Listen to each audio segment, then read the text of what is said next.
Assalamualaikum warahmatullahi wabarakatuh. Perkenalkan saya Indra Wijaya dengan NIM D011934.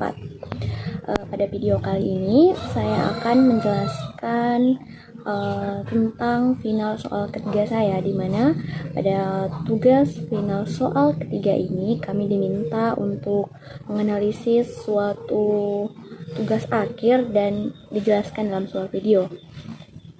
Ini merupakan penyelesaian dari tugas final mata kuliah Rekayasa Pondasi 2. Baik, langsung saja saya akan menjelaskan. Nah, tugas akhir yang kami analisis itu untuk mengambil sebuah pokok-pokok pentingnya saja ya, yaitu berjudul Analisis Daya Dukung dan Penurunan Pondasi Tiang Pancang dengan Metode Analitis dan Metode Elemen hingga pada Bornholm 2. Nah, langsung saja ke slide. Pertama itu pengertian pondasi. Nah, secara umum, pondasi diartikan sebagai bangunan bawah atau substruktur yang berfungsi untuk meneruskan beban maupun gaya yang disebabkan oleh bangunan atas atau upper struktur ke lapisan tanah di bawah dalam kedalaman tertentu. Nah, pondasi secara umum dapat dibagi menjadi dua jenis, yaitu pondasi dalam dan pondasi dangkal. Dalam perencanaan pondasi, pemilihan jenis pondasi itu tergantung pada 4 faktor. Adapun faktor-faktornya yaitu pertama itu fungsi bangunan yang akan dipikul oleh pondasi. Kedua, besarnya beban dan berat dari bangunan atas. Ketiga, kondisi tanah di mana bangunan tersebut akan didirikan. Keempat, biaya pelaksanaan pondasi. Nah, keempat faktor ini itu sangat berpengaruh pada jenis perencanaan pondasi. Kemudian slide selanjutnya itu jenis-jenis pancang tiang atau pondasi tiang pancang ya. Pondasi tiang pancang menurut pemakaian bahan itu meliputi ada dua, yaitu tiang pancang kayu dan tiang pancang beton. Nah, tiang pancang kayu dan tiang pancang beton ini sudah kami juga sudah mendapat materinya pada pertemuan sebelumnya juga ya. Nah, kedua itu mengenai tentang pondasi tiang pancang menurut cara penyaluran beban yang diterima ke dalam tanah, yaitu meliputi pertama itu tiang pancang dengan tahanan ujung, kedua tiang pancang dengan tahanan geser, dan terakhir itu tiang pancang dengan tahanan lekatan. Ini merupakan jenis-jenis tiang pancang berdasarkan jenis pemakaian bahan dan penyaluran bebannya. Lanjut ke slide berikutnya itu alat pancang tiang. Alat-alat untuk membangun suatu pondasi tiang pancang itu ada 4, yaitu pertama itu pemukul jatuh. Pemukul jatuh ini itu terdiri dari balok pemberat yang dijatuhkan dari atas. Nah, kedua itu pemikul aksi tiang.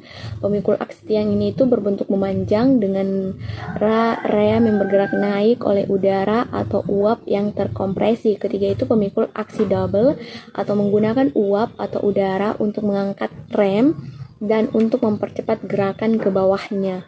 Nah, terakhir itu pemikul diesel. Nah, pemikul diesel ini tuh terdiri dari silinder, rap, balok, anvil, dan sistem injeksi bahan bakar. Lanjut pada slide berikutnya itu kapasitas daya dukung tiang pancang. Adapun yang dimaksud kapasitas tiang dukung tiang pancang ini yaitu adalah kemampuan atau kapasitas tiang dalam mendukung beban. Nah, jika satuan yang digunakan dalam kapasitas dukung pondasi dangkal adalah satuan tekanan, maka dalam kapasitas dukung tiang satuannya adalah satuan gaya. Gaya itu berhubungan dengan tekanan ya. Nah, dalam beberapa literatur digunakan istilah pile capacity atau pile carrying capacity atau istilah lain dari kapasitas daya dukung tiang pancang. Kemudian lanjut pada slide berikutnya itu kelompok tiang. Kelompok tiang adalah sekumpulan tiang yang dipasang secara relatif berdekatan dan biasanya diikat menjadi satu bagian yang atasnya dengan menggunakan pile cap. Nah, dalam perhitungan POR dianggap atau dibuat kaku sempurna, sehingga mengapa sih kelompok tiang pancang ini dibuat kaku sempurna seperti itu? Nah, ini ada penjelasannya, yaitu pertama itu bila beban yang bekerja pada kelompok tiang tersebut menimbulkan penurunan, maka setelah penurunan bidang POR akan tetap bidang datar. Nah, kedua itu gaya yang bekerja pada tiang berbanding lurus dengan penurunan tiang-tiang tersebut. Oleh karena sebab itulah maka kelompok-kelompok ini dibuat kaku.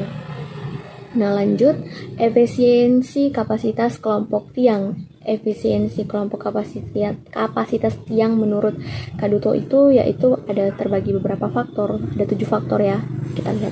Pertama itu jumlah, panjang, diameter, susunan, dan jarak tiang. Itu merupakan salah satu faktornya. Dan kedua itu model transfer beban, ketiga prosedur pelaksanaan pemasangan tiang, keempat urutan pemasangan tiang, kelima jenis tanah, terus keenam waktu setelah pemasangan, ketujuh interaksi antara pelat penutup tiang dengan tanah. Kemudian lanjut pada slide berikutnya itu metode elemen hingga bidang geoteknik. Secara umum, pemodelan geometri pada metode elemen dibagi menjadi 3, yaitu eksisimetris atau pemodelan eksisimetris digunakan untuk struktur yang simetris seperti tiang pancang. Kedua, plane strain. Pemodelan plane strain biasanya digunakan untuk struktur pemodelan memanjang, misalnya seperti dinding penahan tanah. Ketiga itu ada plane stress digunakan untuk pemodelan portal. Ini merupakan bagian elemen metode untuk pondasi tiang panjang sendiri. Nah, adapun metodologi penelitiannya yaitu pertama, metodologi penelitian yang digunakan dalam tugas akhir ini itu terbagi menjadi dilakukan itu metodenya itu ada 5 tahap ya. Nah, pertama itu data umum proyek. Nah, data umum proyek ini adapun data-data yang digunakan dalam tugas akhir ini yaitu pertama itu nama proyeknya, proyek pembangunan Bendung Bajayu. Nah, kedua itu fungsi bangunannya. Fungsi bangunan itu apa? Untuk bendungan. Nah, ketiga itu lokasi proyek. Lokasinya itu di mana? Sel Padang, Kabupaten Serdang Berdagai. Nah, keempat ini pemilik proyek. Pemilik proyeknya ini siapa? Nah, pemilik proyeknya itu Dinas Pekerjaan Umum Dirjen Sumber Daya Air. Nah, kelima konsultan pengawasnya itu ada PT Wirama Karya. Keenam kontraktor pelaksananya itu ada PT Wijaya Karya atau PT Berantas dan PT Berantas Abibraya. Nah, ketujuh itu konsultan penelitian tanah itu CV Jaya Korindo Desain, dan ke-8 itu statusnya itu proyek pemerintah. Nah, untuk selanjutnya itu karakteristik tanahnya. Karakteristik tanah yang dimaksud di sini yaitu pada penelitian ini titik yang ditinjau oleh penulis adalah titik borehole 2 dari data hasil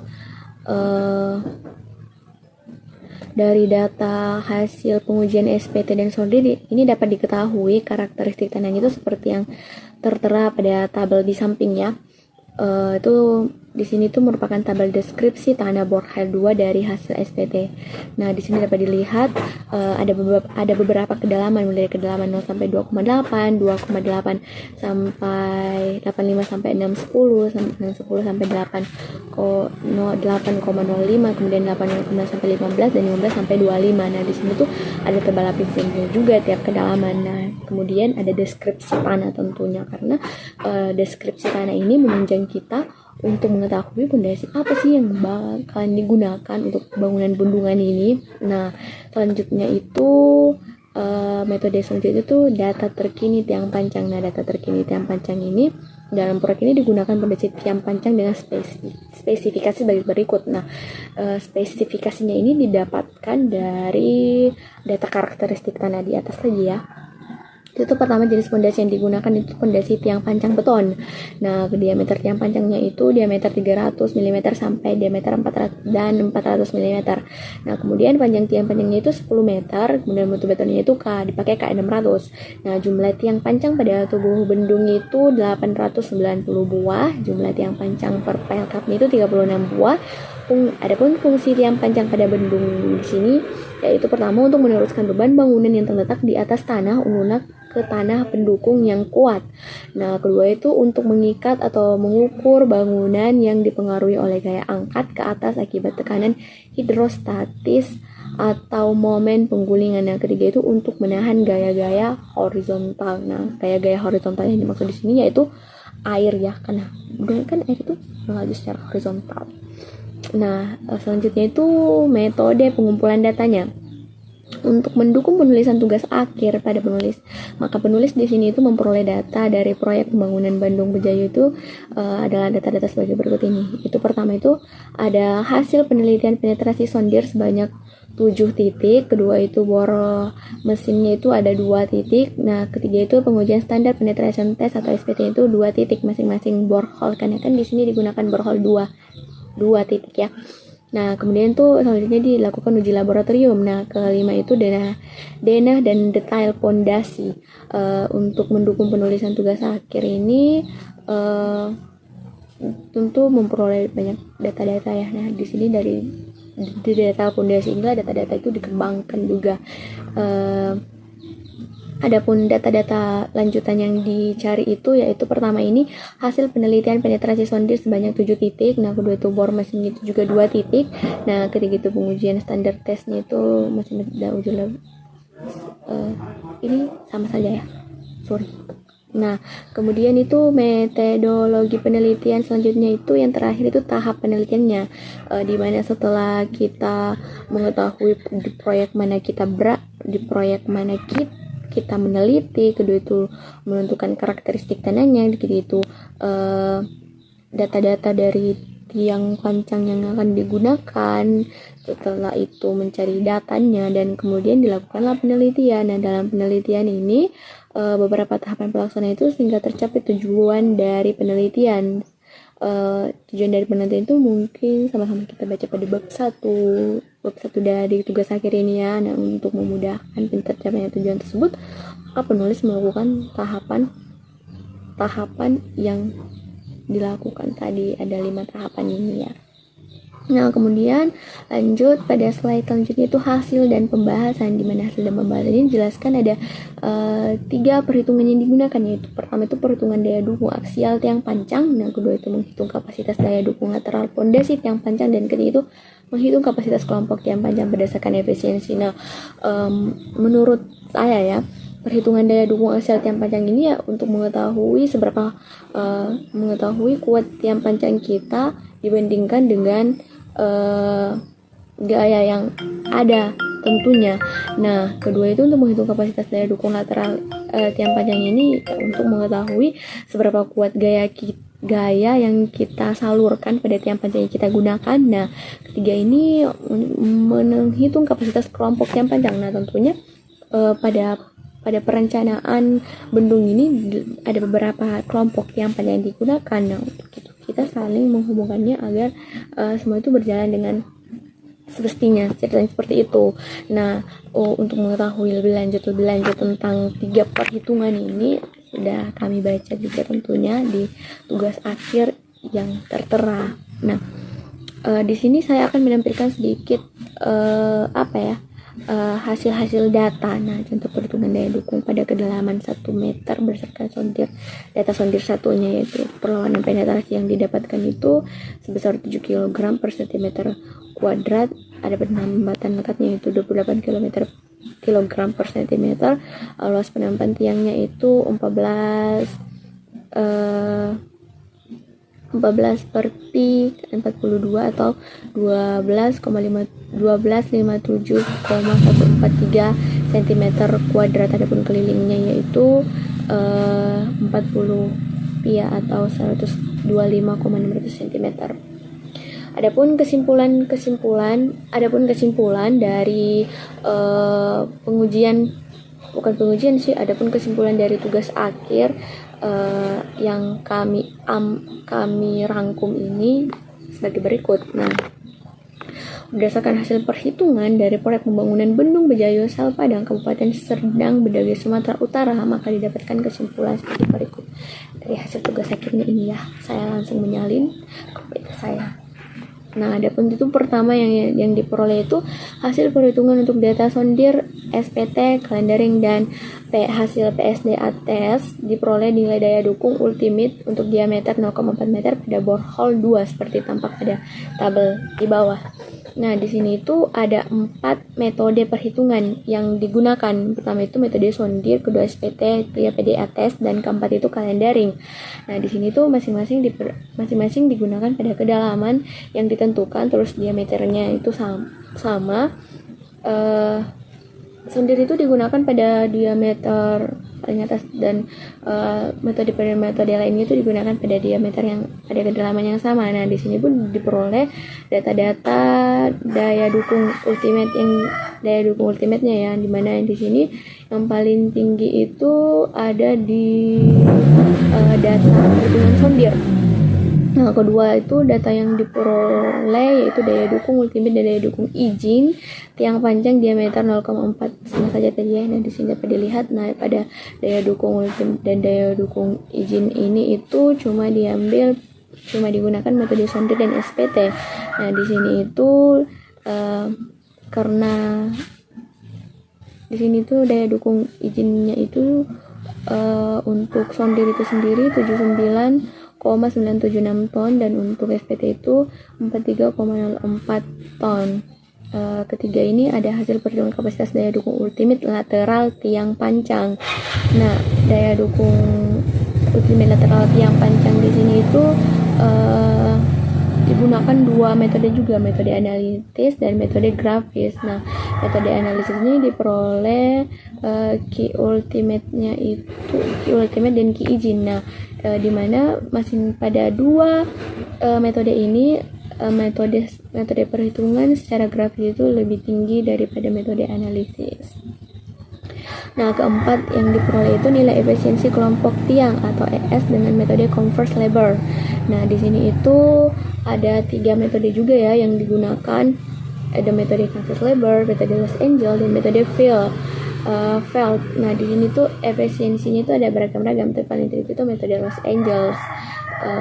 Nah, di sini dilihat tuh, maka efisiensi kelompok tiang EG diambil sebesar 0,601 metode Feld, maka hasil perhitungan daya dukung kelompok E sebesar 2327,097 ton.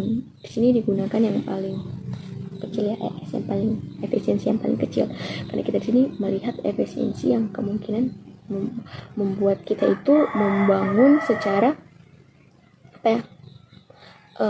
terpercaya tuh, tapi gitu ya, gitu jadi.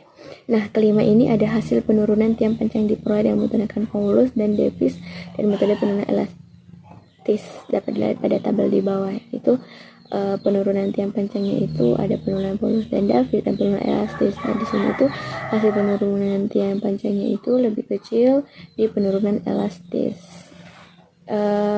Kemudian itu hasil penurunan tiang panjang kelompok metode Meyerhof-nya itu sebesar 5,98 mm, nah lebih kecil dari 25 mm seperti diameter tiang panjang yang digunakan.